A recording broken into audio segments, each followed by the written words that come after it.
ሰላም እንዴት ናችሁ ቤተሰብ? ዛሬ እንግዲህ አቤላ እና ብሩክ ሄርሜላ ሆነው እንግዲህ አንድ እየሰሩት ያለ ነገር አለ። ምንድነው እሱ እየሰሩት ያለው ነገር? አብርሃምን ከሀገር ለማስወጣት ከፍተኛ የሆነ ጥረት እያደረጉ ነው አቤልና ብሩክ። እንግዲህ አቤልና ብሩክ ሄርሜላ ሆኖ እየሰሩት ያለው ስራ በአንድ በትዳር ውስጥ ጣልቃ ገብተው የሆነ ትዳር ለማፈራረስ በሩታና በአብርሽ መሃል ገብተው ከፍተኛ የሆነ የማጣላት ስራ፣ ከፍተኛ የሆነ የመለያየት የማራራቅ ስራ ነው እየሰሩ ያሉት። ምክንያቱም እያሉት ያሉት ነገር ምንድነው? አብርሃም ለአንተ ያለንልህ እኛ ነን፣ ሰላም ያስፈልጋል፣ ነፃነት ያስፈልጋል፣ በቃ ፈታ ልትል ይገባል፣ ስለዚህ ከሀገር መውጣት አለብህ ከሄርሜላ ጋር ነው እያሉት ያሉ። እንግዲህ ምንድነው ሄርሜላ ያደረገችው ነገር? አቤልና ብሩክ ቀድመው ሂደው ብሩክን ከሀገር ይዘው እንድትወጣ አብሯት ከሄርሜላ ጋር ይዟት መውጣት እንዲችሉ አሳምኑት ተብሎ ነው የተላኩት። በዚህ መካከል ተመልካቾች አንድ ማመን ያለባችሁ ነገር ምንድነው? ምናልባት ለአቤልና ለብሩክ ገንዘብ ተከፍሏቸው አብርሃምን እንዲያሳምኑት ሊሆን ይችላል። አብርሃምና ሄርሜላ በሚወጡበት ጊዜ ሩታ ክፍተት የፈጠረችው በዛ ክፍተት መካከል ገብተው ከነመጨረሻው አብርሃምና ሩታን እስከ መጨረሻው ድረስ ለማለየት ጥረት እየተደረገ ነው ያለው። መጀመሪያ ሄርሜላ አንድ ምነግርሽ ነገር፣ እንዲህ አይነት ስራ አይሰራም። ለሩታ ለልጅ እናቱ መሆን ያልቻለው፣ ለልጁ ጥሩ አባት መሆን ያልቻለ፣ ለሚስቱ ምርጥ ባል መሆን ያልቻለን ወንድ፣ ልጅ ያለን ከሌላ ሴት ልጅ የወለደን ወንድ ለምንድን ነው ለአንቺ ልታደርጊ ጥረት እያደረግሽ ያለሽው? በጣም የሚገርም ነገር ነው እየተደረገ ያለ። ለምን ሩታን አስረግዟታል፣ ተጋብተዋል፣ የሰማንያ ሚስቱ ናት፣ ወልዳለች። ከወለደች በኋላ ግን ትዳሩን ገደል ከቶት ነው የመጣ። ትዳሩን ገደል ከቶት ከመጣ ለምንድን ነው አንቺ ነገ ወልደሽ አስቀምጦሽ ሌላ ሴት ጋር እንደማይሄድ በምን እርግጠኛ ነሽ? ሄርሜላ እየሄድሽ ያለው መንገድ ስህተት ነው። አቁሚ፣ ተረጋጊ፣ ቆም ብለሽ ለማዳመጥ ራስሽን ስሜትሽን አዳምጪ። ዝም ብለሽ በብሪት አትገፋፊ። ምክንያቱም አብርሃም ነገም ከሌላ ሴት ጋር መሆን አይቀርም፣ ነገም አዲስ ሴት ጋር መሄዱ አይቀርም። እርግጠኛ ነኝ ይህንን ነገ ከነገ ወዲያ ተመልካች ስታዩት ምን ሊሆን እንደሚችል የምታዩት ነገር ስለሆነ ማለት ነው። ስለዚህ አቤልና ብሩክ ታርጌታቸው ግልጽ ነው። የሚፈልጉት ሩታና አብርሃምን ከነመጨረሻው ከናካቴው ማሳደግ ነው።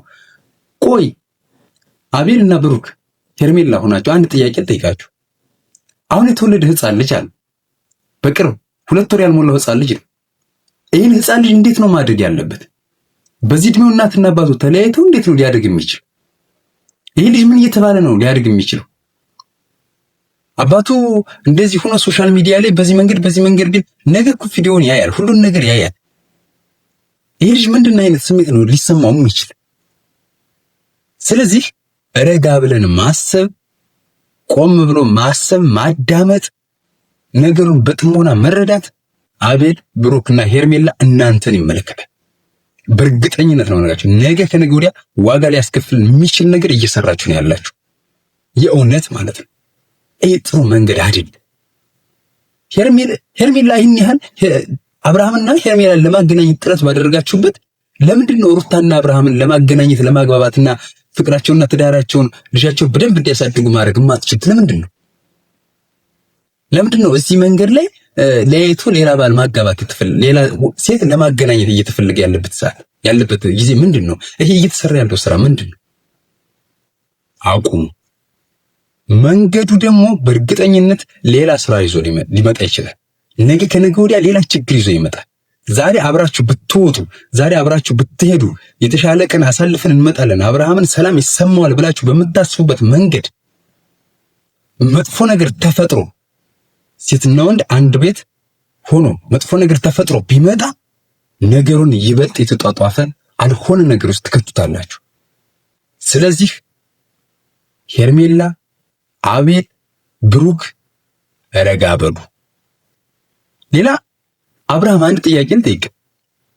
አንተ ለምንድን ነው ከድሮ ሚስት ጋራ ከኖርማል ሚስት ጋራ ያን የመሰለ ፍቅር ሰው የሚቀናባችሁን ፍቅር ለምንድን ነው በትነው ልጅህን ለሌላ የእንጀራ አባት ሰጠህ መሄድ የፈለክበት ምክንያት ለምንድን ነው?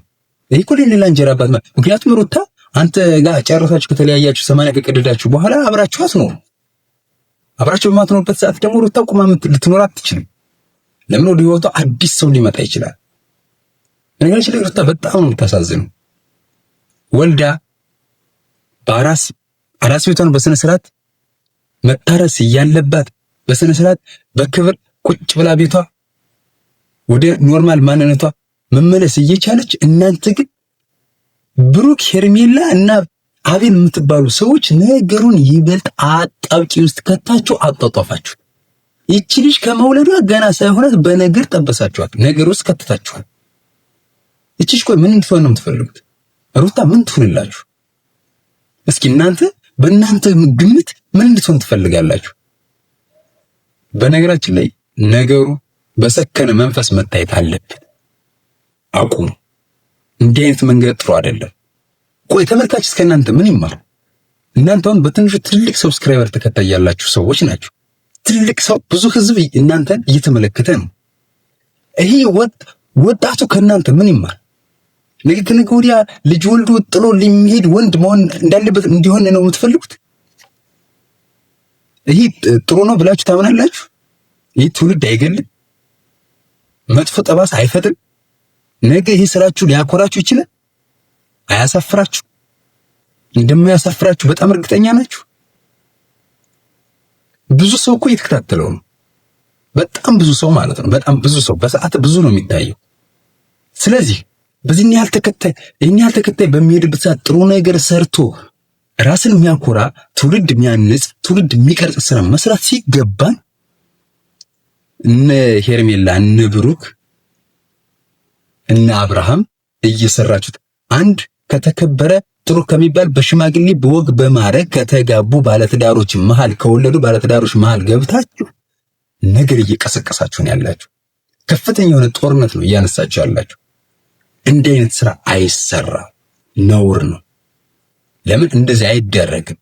በእርግጥ የዚህ ሁላ ክፍተት ይህን ሁላ ነገሩን ችላ ብላ ይህን ያህል የተጋነነ ክፍተት እየፈጠረች ያለች ሩታ ናት። ሩታ ደግሞ እንደ ሴትነት በደንብ ማሰብ አልቻለች። አሳልፈ ልጅ አባቷን ለቀዋለች። እነሱ መግባባት እሷን ነገሩን ቸለል ብላ ተሸንፋ ባሏን ወደ ቤቷ መመለስ ሲገባት አሳልፋ ከየትም ለመጣች አንድ ወጣት አልሆነ ነገር ውስጥ እንዲገቡ እየፈቀደችና ክፍተት እየሰጠችና እየተጣሉ ከፍተኛ የሆነ ለልጅቷ ለመግቢያ ልጁን በእጇ ውስጥ ለማስገባት ስራ እንድትሰራ እንዲያመቻት መጥፎ ሁኔታ እንዲፈጠርለት እያደረገች ነው ያለችው። ስለዚህ ተመልካቾች በኮሜንት ይህ ቪዲዮ ለብዙ ሰዎች እንዲደርስ ላይክ አድርጉት። ይህ ቪዲዮ ስትጀምሩት በላይክ ጀምሩት እባካችሁ። ምክንያቱም እየተሰራ ያለው ስራ መጥፎ ነው። በጣም እየተሰራ ያለው ስራ በጣም ያስጠላል። አመሰግናለሁ።